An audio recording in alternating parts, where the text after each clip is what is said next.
Hello, do you know how to write bar charts like this? If you don't, that's great, because we're going to teach you that today. So a bar chart looks like this. Think of them as kind of chocolate bars on a board, okay?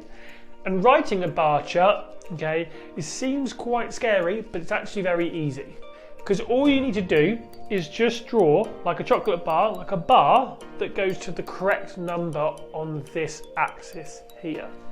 So for example, if you had a bar chart where it would look like this, it would start on number 4, okay, and it could go up to say 3, what that means is you are going to draw the bar going up, up, up, up, up, up, until it goes along this number here, number 3, okay, and then it goes down.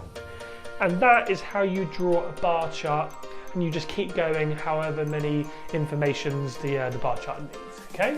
So that's how you draw, write, and how it should look. All right, use this information, play the next game, and we'll see you in the next one. Bye!